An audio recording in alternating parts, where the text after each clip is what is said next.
बिस्मिल्लाहिर्रहमानिर्रहीम।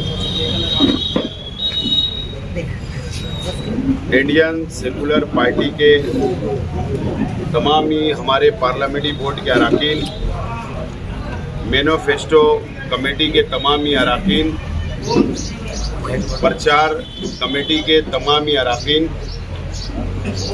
और खुसूसी तौर पर आज मैनिफेस्टो के इजरे के मौके पर हमारे साथ मौजूद ताहिरा शेख रशीद साहिबा, हाजी मजीद साहब बखारवाला साहब खुसूसी तौर पर आज हमारे साथ मौजूद है। मैं आए हुए तमाम ही हमारे प्रिंट मीडिया, इलेक्ट्रॉनिक मीडिया के तमाम ही साथियों का मैं शुक्रिया अदा करता हूं कि आज हमारी दावत पर आप लोग यहां पर तशरीफ लाए। मालेगांव शहर महाराष्ट्र असेंबली का इलेक्शन चल रहा है और 20 तारीख को महाराष्ट्र असेंबली का इलेक्शन होगा, वोटिंग होगी और सभी सियासी पार्टियां अपने अपने तौर पर इलेक्शन प्रचार कर रही है, वोट मांग रही है। और मालेगांव शहर से मैं तीसरी मर्तबा असेंबली का इलेक्शन लड़ रहा हूं, उम्मीदवारी कर रहा हूं और आज हम लोगों ने मालेगांव शहर की आवाम के लिए मैनिफेस्टो, हमारा आइंदा का जो लाएमल होगा, जो शहर की आवाम से हम वादा कर रहे हैं, मैनिफेस्टो आज हमने डिक्लेयर किया और ये मैनिफेस्टो की कॉपी हमारी अपनी कोशिश होगी कि शहर के हर मकानात तक, हर घर तक, हर वोटर तक पहुँचे। ये हमारी अपनी कोशिश होगी। मालेगांव शहर की एक तारीख रही, साबिर सत्तार साहब जो पहले एमएलए, हारून अहमद अंसारी साहब, नेहाल अहमद साहब, आयशा हकीम साहिबा, हाजी सब्बीर अहमद सेठ और हमारे लीडर शेख रशीद साहब, ये हमारे लीडरान ने हमेशा शहर में तामीर व तरक्की की सियासत की, शहर को आगे ले जाने की कोशिश की, शहर की आवाम के लिए वो खिदमत करते रहे और हमेशा तामीर व तरक्की के नाम पर वोट मांगा और उसी को बरकरार रखते हुए, रिवायत को बरकरार रखते हुए शेख रशीद साहब ने जो हमें सिखाया, शेख रशीद साहब के बताए हुए रास्ते पर आगे बढ़ते हुए हम लोगों ने, मैं बहुत ज़्यादा तफसील नहीं बताऊंगा, लेकिन सेहत, हेल्थ के ऊपर हम लोगों ने शहर की आवाम से वादा किया है कि अच्छी सहूलत शहर की आवाम को मिले। यह हमारी अपनी कोशिश होगी। बाकी डिटेल हम आवाम अखबारात के ज़रिए और मैनिफेस्टो आवाम तक पहुँचाएंगे तो तफसील हम आवाम को बताएंगे। इसी तरीके से स्पोर्ट्स के लिए, नौजवानों के लिए, खेलकूद के लिए भी हम लोगों ने वादा किया है। रोज़गार के लिए, नौजवानों को रोज़गार मिले, हम लोगों ने इस मैनिफेस्टो के अंदर वादा किया है। उसी के साथ साथ शहर की तामीर व तरक्की के लिए, शहर के अंदर तामीरी काम हो, शहर के अंदर बड़े बड़े कॉलेजेस आए, इसके लिए भी हम लोगों ने वादा किया है। तालीम के लिए भी हम लोगों ने नौजवानों को आगे बढ़ाने के लिए, तलबा और तालबात के लिए, आला तालीम तक भी हम लोगों ने इस मैनिफेस्टो के अंदर वादा किया है। एमपीएससी, यूपीएससी कोर्सेस मालेगांव शहर के अंदर क्लासेस शुरू रहना चाहिए, इसके अंदर भी हम लोगों ने वादा किया है। सनत के लिए, जैसा मैंने कहा एक जलसे से कि 24 पावरलूम तक सोलार पैनल फिट करने का जो वादा मैंने जलसे से किया था और आज दोबारा उसको मैं रिपीट कर रहा हूँ, वादा कर रहा हूँ शहर के बुनकर भाइयों से कि 24 लूम का कारखाना होगा तो उस पर हुकूमत की जानिब से मुफ्त में लगाने की हम लोगों ने इस मैनिफेस्टो के अंदर वादा किया है। और बाकी पावरलूम सनत के लिए और भी हमने उसके अंदर वादे किए हैं। और खुसूसी तौर पर साइजिंग का जो कानून म्युनिसिपल कॉरपोरेशन का MRTP एक्ट के अंदर जो साइजिंग के नाम पर परमिशन नहीं मिलता है, अभी तक वो कानून में तरमीम नहीं हुई है, वो तरमीम करने का भी वादा हम लोगों ने किया है। 5% जो घर पट्टी नल पट्टी जो बढ़ती चली आ रही है, कई लोग अलग अलग इसके ऊपर अपनी राय देते हैं, कोई लोग मुखालिफ में राय देते हैं, हमारे मुखालिफ कुछ लोग हिमायत में बोलते हैं। ठीक है, हर इंसान को आज़ादी है अपनी बात रखने का, मैंने कभी भी उसका जवाब नहीं दिया। लेकिन असल में वो कब मालूमाती लोग हैं जो मेरे मुखालिफ बोलते रहे। असल में एक स्कीम किसी सरकार की होती है, जो मरकज़ी हुकूमत की वाटर सप्लाई की जो स्कीम थी उसके अंदर या एग्रीमेंट के अंदर हमको म्युनिसिपल कॉरपोरेशन को उस वक्त तो लिख कर देना पड़ा, लेकिन जब वो स्कीम कंप्लीट हो जाए तो वो बंद हो जाएगी, ये मुझे समझता है कानूनी। और वो स्कीम मुकम्मल हो चुकी है। मैंने वादा किया हूँ कि वो 5% जो बढ़ रही है पानी पट्टी, उसको ख़त्म करने का भी वादा हम लोगों ने किया है। ये 5 सालों के अंदर शहर की आवाम ने देखा है कि FDO ऑफिस 3 माले पर, नेशनलाइज्ड बैंक नदिया के उस पार, खरीदी बिक्री का ऑफिस और दूर चला गया। ऐसे तमाम ही ऑफिसेज जो गवर्नमेंट की है वो हमसे दूर होते चले गए, तो उसको वापस सेंट्रल असेंबली हल्के के अंदर लाने की हम लोगों ने वादा किया है। ट्रक मालकान के लिए, ट्रक के लिए हम लोगों ने वादा किया है कि ट्रक हमारे शहर के अंदर खड़े करने जगह नहीं है, पार्किंग के लिए जगह नहीं है, तो हाईवे के ऊपर एक बड़ा जगह लेकर वहाँ पर पार्किंग का नज़्म हो, इसका भी हम लोगों ने वादा किया। ज़िले की डिमांड हमेशा होती आई है, हम लोग कोशिश करेंगे कि ज़िला के लिए कोशिश करेंगे कि ज़िला का भी ज़िला बनना चाहिए, ये भी हम लोगों ने वादा किया है। और हमने बहुत अहम वादे किए हैं कि शहर में 2 अजीम इस्लामिक सेंटर बनाने का हम वादा कर रहे हैं शहर की आवाम से। एक आला हज़रत इमाम अहमद रज़ा रज़ी अल्लाह ताला अन्हु इस्लामिक सेंटर बनाने का 5 करोड़ रुपये से इस्लामिक सेंटर बनेगा, ये भी हम वादा कर रहे हैं। दूसरा इस्लामिक सेंटर शेखुल इस्लाम मौलाना हुसैन अहमद मदनी साहब के नाम से भी बनाने का वादा आज हम कर रहे हैं। बाकी 110 मस्जिद और मदरसे को सोलार लगा, बाकी मस्जिद और मदरसे को सोलार लगाने का भी हम लोग आज यहाँ पर वादा कर रहे हैं।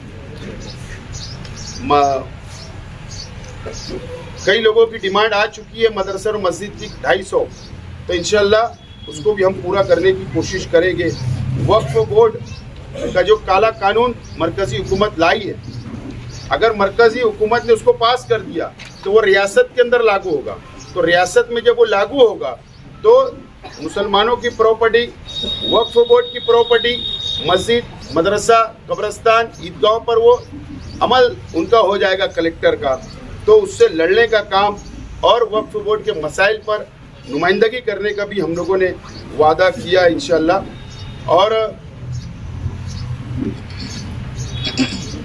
एक अहम हम लोगों ने इसके अंदर वादा किया है कि किराए के मकान पर, जो लोग किराए के मकान पर अलग अलग किराए के मकानात के अंदर रहते हैं, हमारे गरीब भाई, आज उनको पैसा नहीं है, उनके पास उनका जाती मकान नहीं है, तो इंशाल्लाह हमने ये वादा किया है कि अगर जो लोग किराए के मकान में रहते हैं तो उनको घरकुल योजना, जो 16,000 मकानात बने हैं साइना और मालदे के अंदर, इंशाल्लाह उनको वहाँ पर घर दिलाने का, उनको मालक बनाने का भी वादा हम लोगों ने इसके अंदर किया है।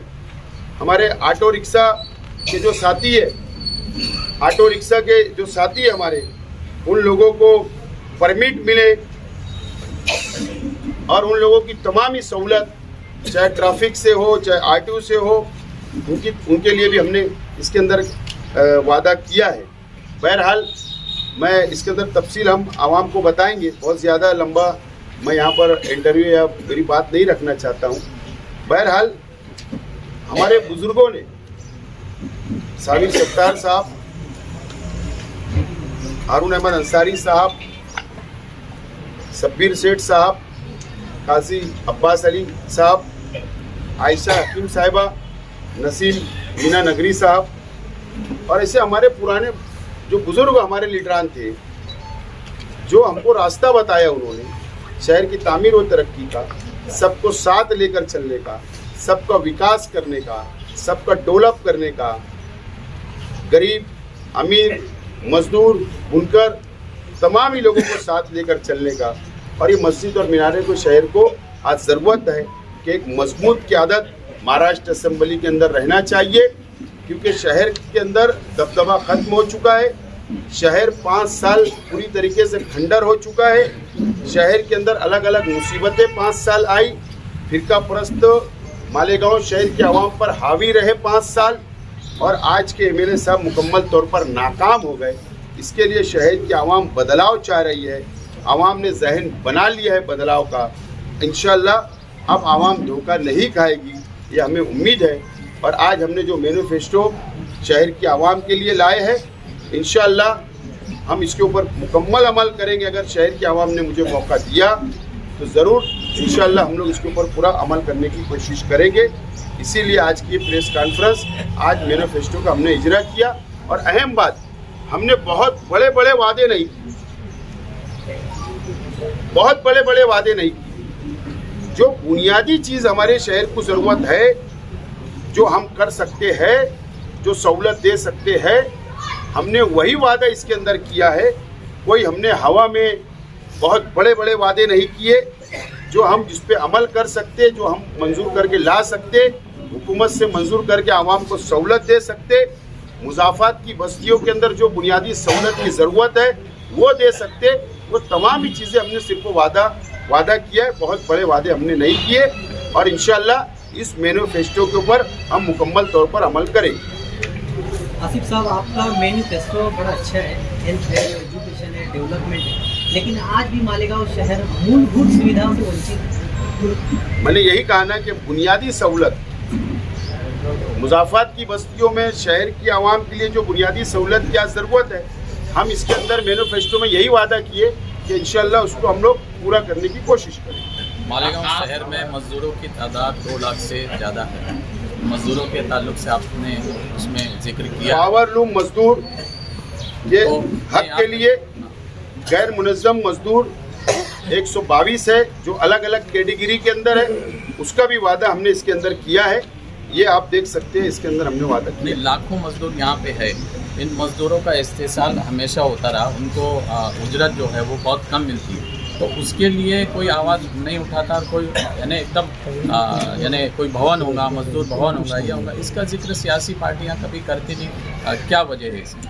यानी मजदूर है, मजदूरों की मदद सब कर रहे, लेकिन एकदम मजदूर भवन बनेगा या फिर मजदूरों की उजरत जो है, जो उनको मिलती है अभी, वो बहुत कम है। जो उनको मिलनी चाहिए वो बहुत कम मिल रही है। सभी बुनकर है जो सबको पता है, तो उसके बारे में आप कुछ करेंगे कि मजदूर, क्योंकि उनका कोई वाली नहीं है, आज तक तो कोई वाली नहीं है।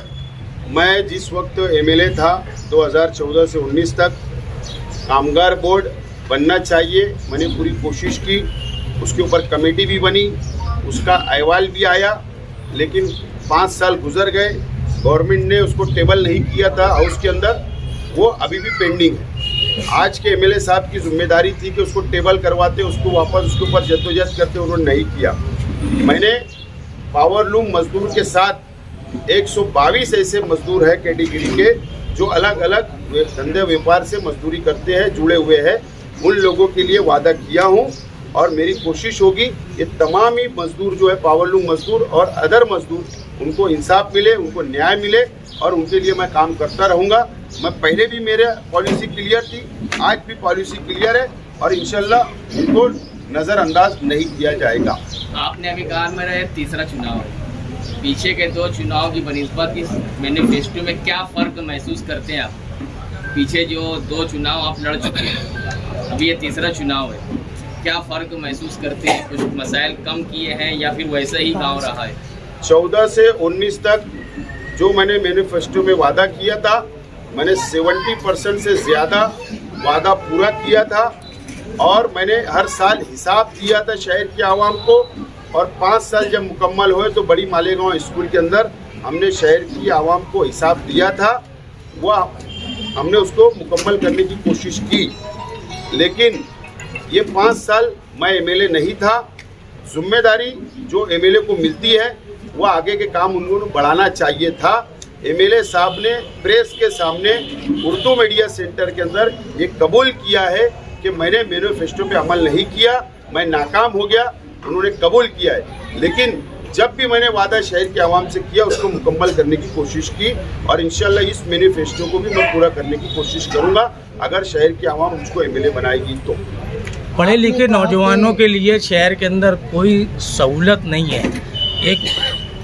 एक वक्त तक वहाँ जाकर वो तालीम हासिल करते रहे, किसी वजह से अपनी तालीम को वो ख़त्म कर देते हैं। ना उनके लिए कोई सहूलत है, ना कोई कंपनी है, ऐसा कोई उसके अंदर।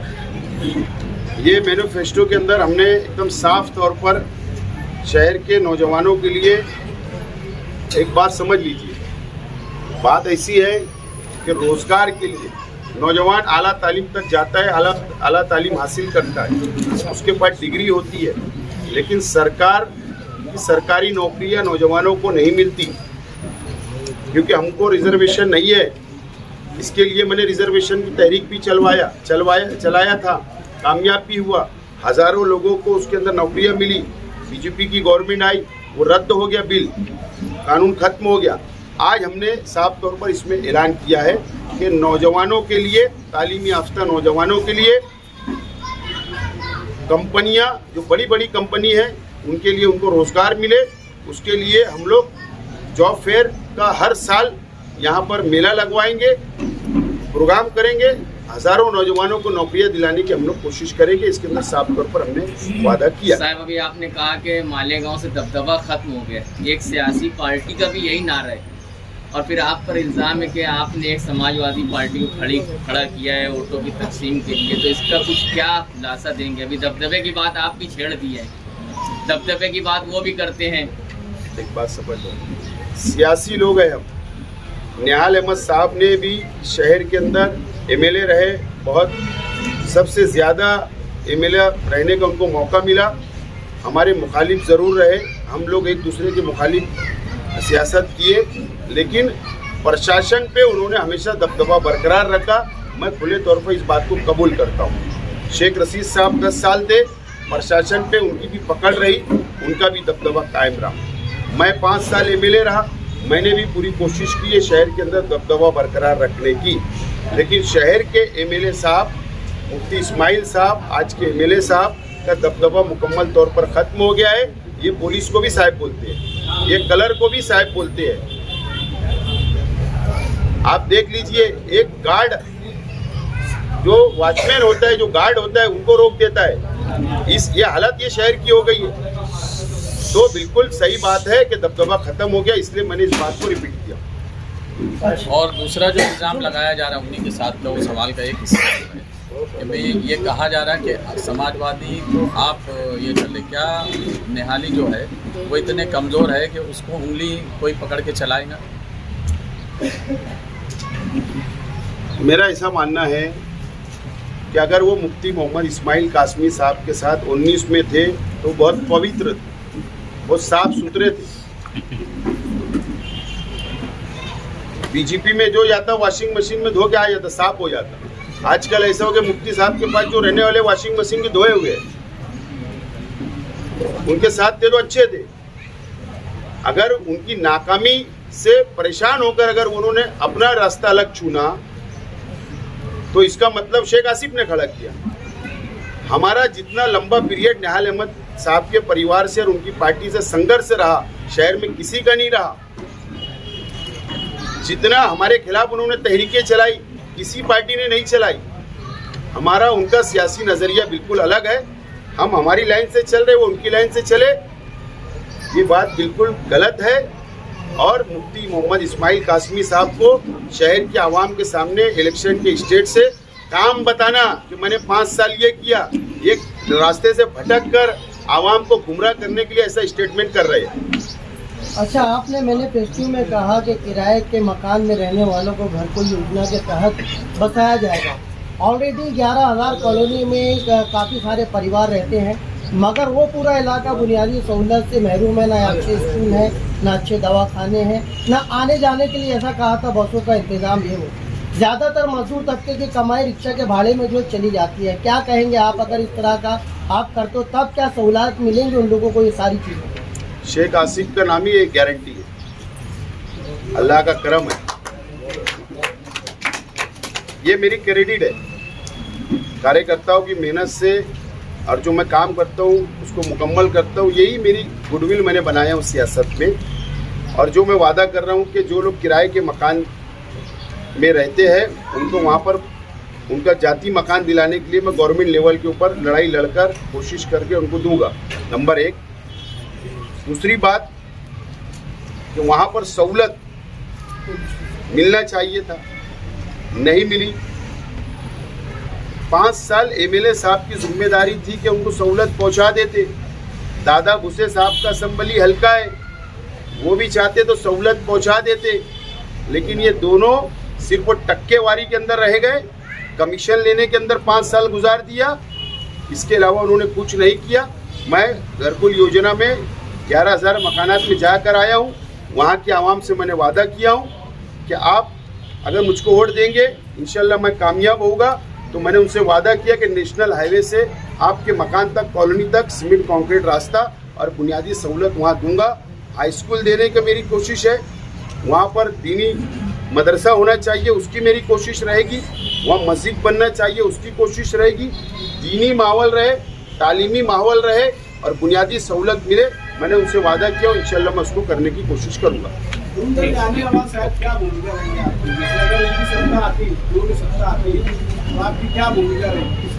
ये हरा झंडा लेके जाऊँगा ना।